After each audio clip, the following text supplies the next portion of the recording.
అన్ని రకాల వస్త్రాలపై up to 70% discount. Welcome to Suman TV. నేను మీ రోషన్. ప్రస్తుతం నాతో పాటు ఉన్నారు women commission chairperson Nerella Sharada garu. Sharada గారు నమస్తే. నమస్తే అండి. చూస్తుంటే భయం వస్తుందండి. ఆ భయాన్ని కంటిన్యూ చేసుకోండి. అంతేనా? అంతే. సో మిమ్మల్ని అక్కడ చూస్తుంటే కొంచెం భయంగా ఉంది, కానీ నిజంగా చూస్తుంటే ఒక అక్కనో ఒక అమ్మనో ఒక వదినతోనో కూర్చున్నట్టు అంత ఫ్రీగా ఒక 1 hour మీతో మాట్లాడాను కదా, ఒక ఫ్యామిలీ మెంబర్ లాగా అనిపించారండి. నిజంగా చెప్తున్నాను, మీ హిస్టరీ నేను తెలుసుకున్న తర్వాత 25 years బ్యాక్ మేబీ మీరు అసలుకి ప్రజాస్వామ్యంలోకి రావాలని ఇంట్రెస్ట్ లేదు, కంటెస్ట్ చేయాలని ఇంట్రెస్ట్ లేదు, జెడ్పీటీసీగా ఆ రోజుల్లో కంటెస్ట్ చేయకపోతే ఈరోజు మాకు ఇలాంటి ఆనిముత్యం దొరికేది కాదు. మాకంటే చాలామంది అమ్మాయిలకి ఒక భరోసా నేరెళ్ల శారద గారు ఉన్నారు. ఏం జరిగినా కానీ ఉమెన్కి ఫైట్ చేసే సత్తా ఉంది, న్యాయం చేసే వరకు ఎవరిని కూడా వదిలిపెట్టదు ఆమె. సో అలాంటి నేరెళ్ల శారద గారు ఈరోజు మా ఉమెన్ కమిషన్ చైర్పర్సన్గా ఉన్నారు. మా ధైర్యం అదే అని బయట చెప్తున్నారు. కాబట్టి ఎలా అనిపిస్తుంది? మనకి ఇచ్చిన జాబ్కి మనం జస్టిస్ చేయగలిగితే అంతకన్నా అసలు సాటిస్ఫాక్షన్ వేరే ఏమీ ఉండదు. ఓకే. అండ్ అది నేను ఎస్టాబ్లిష్ చేయగలిగి ఉంటే ఆడపిల్లల మైండ్లో I'm very happy, I'm blessed. Okay. నిజం చెప్పాలంటే హ్యాపీ అనడం కన్నా సాటిస్ఫాక్షన్ అనడం కన్నా కూడా ఐఎమ్ బ్లెస్డ్ అని చెప్పాలి. ఓకే. చాలా లిమిటెడ్గా మాట్లాడతారు కదా, మీరేనా అసలు కాలేజీలో ఇన్స్పెక్షన్ చేస్తుంది? ఎప్పుడు ఏ రోల్లో ఉంటామో ఆ రోల్ ప్రకారంగా ఉంటుంది. అంతే అంతే కదా. ఓకే. నార్మల్గా చెప్పాలంటే తెలంగాణలో పెద్ద పెద్ద కాలేజీలు ఉంది, చాలా లిమిటెడ్. అవి కూడా బాగా పేరున్న వాళ్ళవి. వాటిని టచ్ చేయాలంటే గవర్నమెంట్లో అధికారంలో ఉన్న వాళ్ళు కూడా టచ్ చేయడానికి అంత ఇంట్రెస్ట్ చూపరు, వద్దని చెప్తారు, మనకెందుకు రిస్క్ వద్దులే. అలాంటిది మీరు అంత ధైర్యంగా వెళ్ళి పెద్ద పెద్ద కాలేజీలను టచ్ చేస్తున్నారు, ఇన్స్పెక్షన్ చేస్తున్నారు. అసలుకి కబద్దాలు తేల్చుకుందాం మీరా నేనా అన్నట్లుగా మాట్లాడుతున్నారు. మీకు భయం అనిపించలేదా? లేకపోతే గవర్నమెంట్ సైడ్ నుంచి వద్దులే మనకు అవసరమా అని ఏమన్నా చెప్పడం కానీ ఇలాంటివి జరిగాయి? అసలుకి అలాంటివి అయితే జరగలేదు. ఎందుకంటే నేను విజిట్ చేసిన తర్వాత గౌరవ ముఖ్యమంత్రి గారు కూడా నాతో మాట్లాడి బాగా చేస్తున్నారు, అలా సమస్యలు ఉన్నప్పుడు ఆడపిల్లలకి డెఫినెట్గా కమిషన్ అనేది ఉంది అనేటువంటి నమ్మకం మనం కలిగించాల్సిన అవసరం ఉన్నది, go head and do your job అని చెప్పారు. అండ్ వ్యక్తిగతంగా నన్ను మీరు అన్నారు కదా, అక్కడ పెద్ద సంస్థన చిన్న సంస్థన అనేది నాకు కనబడదు. ఓకే. ఒక ఆడపిల్ల సమస్యలో ఉంది, ఆ సమస్యకి పరిష్కారం నేను చూపించాలి. నా మీద ఒక నమ్మకంతో నాకు ఒక కాల్ చేశారు. ఓకే. కాల్ చేసి ఈ సమస్య ఉంది, పరిస్థితి ఇలా ఉంది అన్నప్పుడు మనం ఆ సమస్య గురించి పోరాటం చేయకపోతే అసలు పదవి ఎందుకండి? అవసరం ఆ పదవి? అంటే నలుగురికి చూపించుకోవడానికో లేకపోతే దాంట్లో వచ్చే ఏదైనా బెనిఫిట్స్ గురించి ఉండడానికో బాధ్యతలు తీసుకునే వ్యక్తిని నేను కాదు. కాబట్టి నాకు అక్కడ అసలు భయము అనేది నాకు తెలియదండి. ఒక మంచి చేస్తున్నానా ఒక చెడు చేస్తున్నానా, ఓకే, నేను చేసే పని వల్ల 10 మందికి మంచి జరుగుతుందా, ఇది ఆలోచిస్తాను తప్పించి నాకు లాభమా స్వతహాగా నష్టమా అనేది నేను ఎప్పుడు ఆలోచించాను.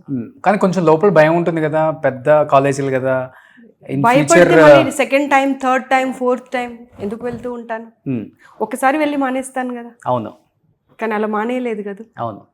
అంటే సమస్య ఎక్కడ ఉంది ఆడపిల్ల కన్నా కానీ డెఫినెట్గా అది ఒక ఎడ్యుకేషనల్ ఇన్స్టిట్యూషన్ కానివ్వండి, ఒక ప్రైవేట్ ఆఫీస్ కానివ్వండి, లేదా ఒక గవర్నమెంట్ ఆఫీస్ కానివ్వండి, లేదంటే ఒక ప్రైవేట్ సంబంధించినటువంటి హాస్టల్ కానివ్వండి, డెఫినెట్గా వెళ్తాను. ఓకే. ఇప్పుడు మీరు 4 times వెళ్ళారు కదా మేడం, వెళ్ళినప్పుడల్లా లాస్ట్ టైం కూడా పప్పుది ఏదో ఇష్యూ అయ్యి కూడా క్లియర్గా మీరు ఆ స్మెల్ వస్తుంది అని చెప్పి చాలా గట్టిగా ఫైట్ చేశారు పిల్లల గురించి.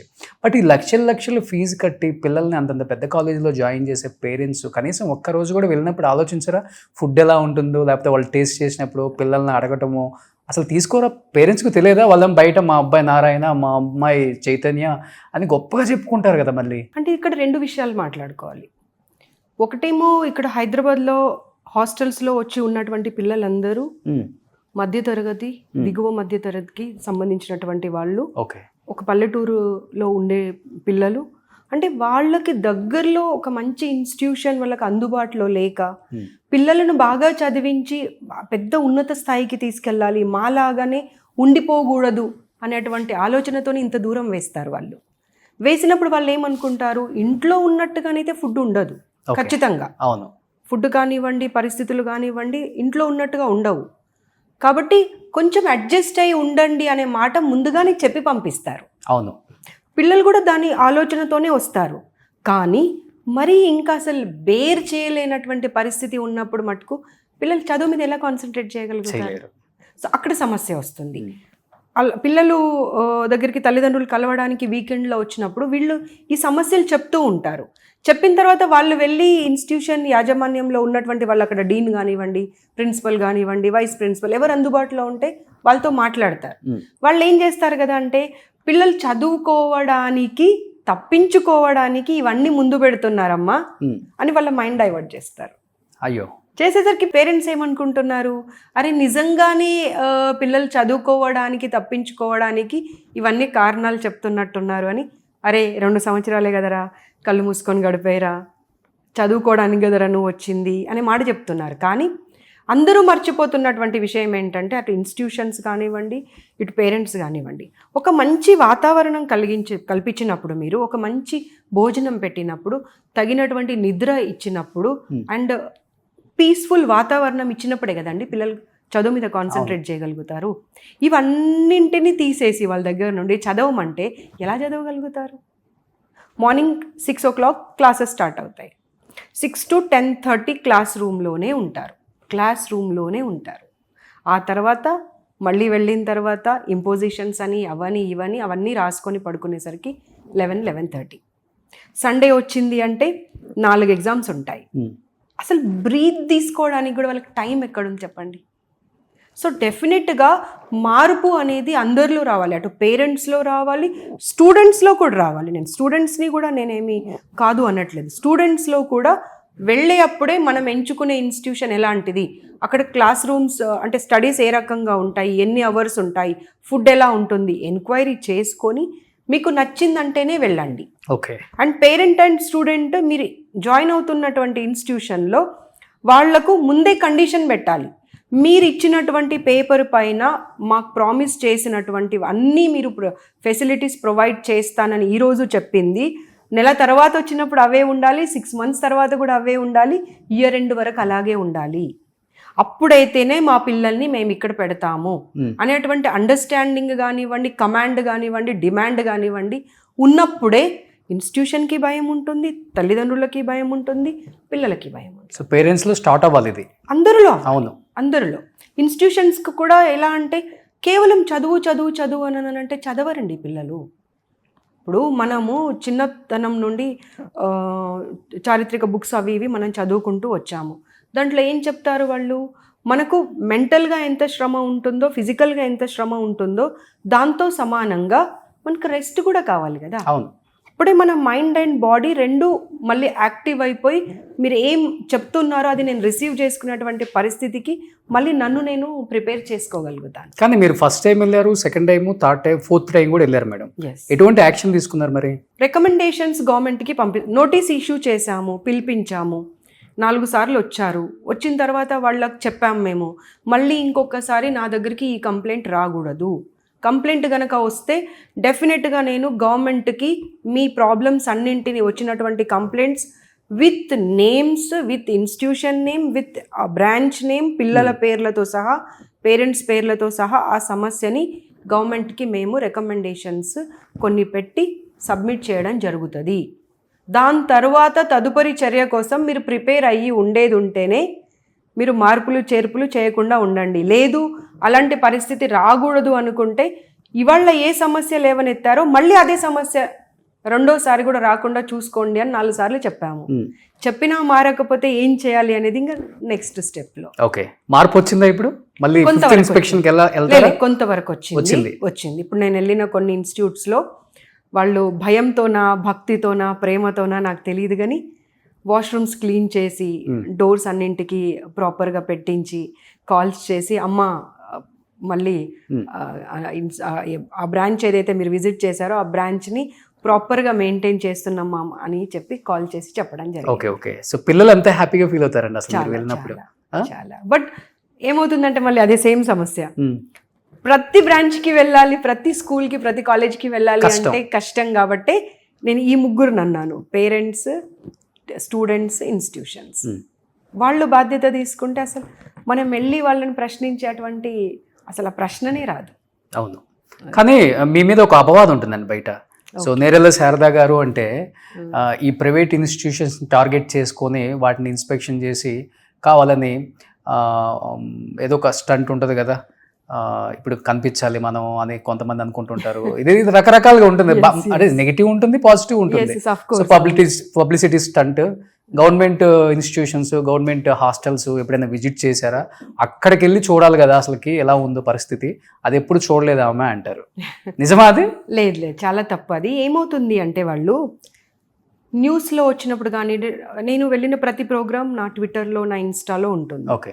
మీరు నా ట్విట్టర్ కనుక ఓపెన్ చేసినా, ఇన్స్టా ఓపెన్ చేసినా కానీ ముందుగా నేను విజిట్ చేసినవి గవర్నమెంట్ హాస్టల్స్ అండ్ గవర్నమెంట్ కాలేజెసే. ఓకే. ఆసిఫాబాద్లో వెళ్ళి కేజీబీవీ స్కూల్స్ కానివ్వండి, ప్రతి హాస్టల్ని విజిట్ చేసి వచ్చాను. ఇక్కడ మహబూబ్ నగర్లో అక్కడ సమస్య వచ్చింది చూడండి మధ్యలో, అక్కడ వెళ్ళాను. చాలా వరకు ఇప్పుడు కరీంనగర్లో almost 600 స్టూడెంట్స్తోని BC hostel, Jyotiba Phule hostel run అవుతా ఉంది. అందులోనే మళ్ళీ అగ్రికల్చర్ స్టూడెంట్స్ ఉన్నారు, అంటే 1200 మంది ఉన్నారు. అక్కడ ఆల్మోస్ట్ ఒక డే గడిపాను. మార్నింగ్ 11 o'clock వెళ్ళానంటే ఈవినింగ్ 5-6 వరకు ఇంచ్ చూశానమాట. ఓకే. కిచెన్, బాత్రూమ్స్, వాళ్ళ బెడ్రూమ్స్, వాళ్ళ ప్రతిదీ అనమాట. కాకపోతే ఏమవుతుంది, ప్రైవేట్ ఇన్స్టిట్యూషన్కి వెళ్ళినప్పుడు ఆ హైప్ ఉంటుంది చూడండి, అవును, జనాలు చూడడము, రియాక్ట్ అవ్వడము గవర్నమెంట్ ఇన్స్టిట్యూషన్స్ పైన రావట్లేదు. ఓకే. అండ్ అది గవర్నమెంట్ అయినా సరే, అది ప్రైవేట్ అయినా సరే, బాగుందనుకోండి బాగుందని చెప్తాము. ఒకవేళ అది గవర్నమెంట్ ఇన్స్టిట్యూట్ అయినా సరే బాగాలేదనుకోండి, ఇది బాగాలేదని డెఫినెట్గా వేలెత్తి చూపిస్తాము. దానికి ఒక ఎగ్జాంపుల్, ఓకే, ఆసిఫాబాద్ వెళ్ళినప్పుడు అసలు ఆ రూమ్స్ కానివ్వండి, బాత్రూమ్స్ కానివ్వండి, కిచెన్ కానివ్వండి చాలా దారుణంగా ఉంది గవర్నమెంట్ది అది. సో ఇమ్మీడియట్గా నేను కలెక్టర్ గారిని కలిసి పరిస్థితి వివరిస్తే, మ్యామ్ నేను డెఫినెట్గా మీకు ఆల్మోస్ట్ ఒక 6 months లోపే, అంటే 2 monthsలోనే చేస్తా అన్నారు. నేను ఇంకో కొంచెం టైం తీసుకోండి అని చెప్పాను. సో అంటే ఎందుకు అంటే 1 day 2 daysలోనే అయితేనేమో మనము వైట్ వాష్ అట్లాంటివి చేయొస్తుంది. కానీ కొన్ని కన్స్ట్రక్షన్స్ అంటే కొన్ని అప్రూవల్స్ కావాలి వాళ్ళకు కూడా, అవన్నీ చేయడానికి. సో కలిసి చెప్పి రావడం జరిగింది. సో అది మిస్ చేస్తున్నారు పబ్లిక్. ఓకే. సో ఇది చూసినప్పుడు అది కూడా చూడాలి. జ్యోతిబా పులే హాస్టల్ ఉంది, ఆ హాస్టల్లో కొన్ని ప్రాబ్లమ్స్ చూశాను నేను. ఎవరైతే మెయింటెనెన్స్ ఉన్నారో అక్కడికక్కడికే చెప్పాను, వీళ్ళని సస్పెండ్ చేసేసేయండి, వీళ్ళని కంటిన్యూ చేయకండి, వీళ్ళ ప్లేస్లో ఇంకొకరిని పెట్టుకోండి అని చెప్పి. ఎందుకంటే నేను వెళ్ళి చూసినప్పుడు ఆల్మోస్ట్ ఒక 6 months అయింది కావచ్చండి అసలు బాత్రూమ్స్ క్లీన్ చేయక. అబ్బా. నేను అన్నాను, ఇలా ఎలా పెట్టావమ్మా అంటే, తప్పు అయిపోయిందమ్మా, పొరపాటు అయిపోయిందమ్మా అంటే. నేను అన్నాను, నేను వచ్చాను కాబట్టి తప్పు అయిపోయింది, పొరపాటు అయింది అంటున్నావు, నేను రాకపోయి ఉంటే ఇంకా 6 months ఇలాగే ఉండేది కదా అని చెప్పి వార్నింగ్ ఇచ్చి రావడంతో నెక్స్ట్ మళ్ళీ నాకు పిఏ కానివ్వండి, ఇంకా వేరే వాళ్ళు డిడబ్ల్యూ ఆఫీస్ నుండి వాళ్ళని పంపించాను, నిజంగా మళ్ళీ మెయింటెనెన్స్ ప్రాపర్గా ఉందా లేదా అనేది. సో అక్కడ ఇన్స్టిట్యూషన్ ఏది అనేది చూడట్లే నేను, పిల్లలు ప్రాపర్గా ఉన్నారా లేదా, ఫెసిలిటీస్ వాళ్ళకి కరెక్ట్గా ఉన్నాయా లేదా అవి చూడడము, వాటికి సంబంధించినటువంటి రిపోర్టింగ్ కానివ్వండి, రికమెండేషన్స్ కానివ్వండి గవర్నమెంట్కి పంపించడం. కానీ మీరు వచ్చిన తర్వాత ఒక మార్పు అయితే, చేంజ్ అయితే వచ్చిందండి. భయం ఉంది, చేంజ్ చేయాలన్న ఆలోచన వాళ్ళకి కూడా వచ్చింది.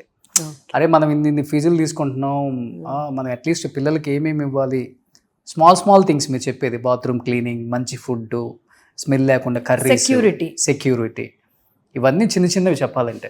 ఇవన్నీ రీసెంట్గా వెళ్ళింది వాచ్మెన్ తర్వాత అక్కడ పనిచేసే స్టాఫ్ బాయ్స్ ఎవరైతే ఉన్నారో, గర్ల్స్ పైన 3 floors ఉంటారు, ఎప్పుడు పడితే అప్పుడు పైకి వెళ్ళిపోతున్నారంట. అయ్యో, సెక్యూరిటీ లేకపోతే ఎలా పిల్లలకి? స్ట్రాంగ్గా వార్నింగ్ ఇచ్చొచ్చాను, ఇంకా దాని రిపోర్టింగ్ లేదు. ఇప్పుడు నెక్స్ట్ 2 daysలో వాళ్ళకు ఇక్కడికి పిలిపించి రిపోర్టింగ్ అనేది అడుగుతాము. అంతకుముందు ఇన్స్టిట్యూట్కి మేము వెళ్ళినప్పుడు వాళ్ళని సస్పెండ్ చేయమని చెప్పాము, దాన్ని ఇంతవరకు వాళ్ళు రిపోర్టింగ్ చేయలేదు. సో మేము ఎక్కడ కాంప్రమైజ్ అయ్యే పరిస్థితి లేదండి. ఓకే. కాదండి, ఈ ఉమెన్ కమిషన్ కింద ఆ పరిధిలోకి అసలు ఏమేమి వస్తాయండి అసలుకి? ఎవరికి తెలియదు, ఇది చాలా తక్కువ మంది తెలుసు. Security, well being, development, everything related to women and a girl child. Okay.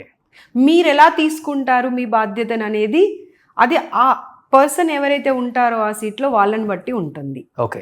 For me it is more important. ఎందుకంటే మోస్ట్ నెగ్లెక్టెడ్ ఎవరన్నా ఉన్నారు అంటే ఈ రాష్ట్రంలో కానివ్వండి, ఎక్కడైనా కానీ స్టూడెంట్స్. సో నాకు అనిపించింది కదా, అంటే స్టూడెంట్స్ వెళ్ళి చెప్పుకోవాలంటే కూడా ఒక ప్లాట్ఫామ్ అనేది 100% కావాలి. So I took up that issue.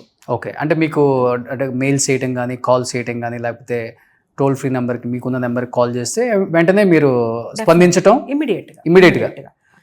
ఇంత ఫైల్స్ నిండిపోయాయి వాళ్ళ కాల్స్తో, వాళ్ళు పంపించే ప్రాబ్లమ్స్తో, వాటన్నింటితో. చాలా పెద్ద ఫైలే ఉంది. ఓకే, సీఎం గారికి తీసుకెళ్ళి పెడితే అంటారు కావచ్చు, అమ్మ ఇంత పెద్ద ఫైల్ అయిపోయిందా స్టూడెంట్స్ ఇష్యూ అని చెప్పి. ఓకే.